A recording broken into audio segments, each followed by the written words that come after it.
Chapter 14. Cancer. Cancer is absolutely without doubt a multi-trillion-dollar industry employing millions worldwide in the form of researchers, charity workers and carers.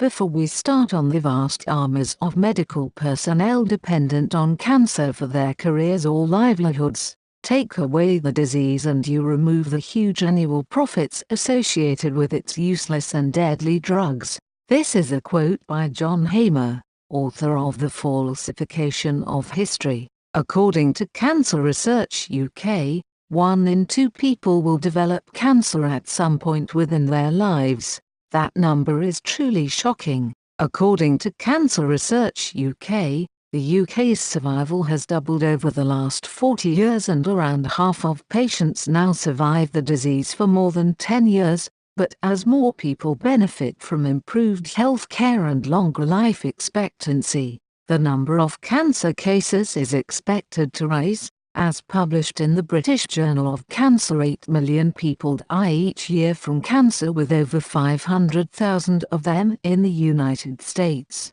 The predictions are that it will rise to 12 million by 2030. Cancer Research UK generated an income of £537 million in the financial year of 2013 to 2014. According to Professor Peter Sassini, cancer is primarily a disease of old age, with more than 60% of all cases diagnosed in people aged 65 or over. So what about the other 40%? There's a lot we can do to make it less likely, like giving up smoking, being more active, drinking less alcohol and maintaining a healthy weight. According to Simon Stevens, as set out in the NHS 5-year forward view, more than 4 in 10 cancers diagnosed each year in the UK could be prevented by changes in lifestyle. Emma King, Cancer Research UK head and neck surgeon, commented, "We are seeing more patients than ever before and the numbers are increasing year on year,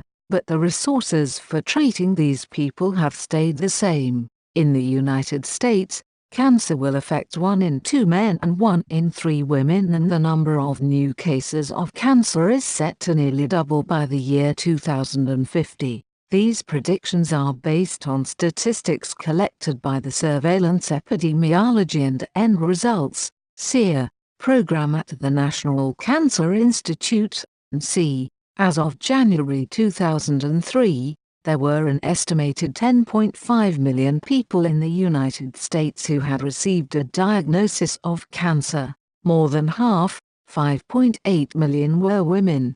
Much of this increase in the number of new cancers will be in the 65 to 84-year age group, which will reach a peak by 2030. The NC researchers highlighted several trends in cancers during a 1975 to 2003 period. In women, cancers on the increase included leukemia, lung cancer, melanoma, non-Hodgkin's lymphoma and thyroid cancer. In men, cancers on the increase include kidney and renal, pelvis, leukemia and melanoma. The trend for prostate cancer seemed to fluctuate. Cancer is set to claim twice as many lives by 2030 than it does today, according to figures from the International Agency for Cancer Research. 91% of oncologists said that they would not undergo chemotherapy or radiotherapy if they were ever diagnosed with the disease, or indeed allow family members to do so, as these treatments poison the system.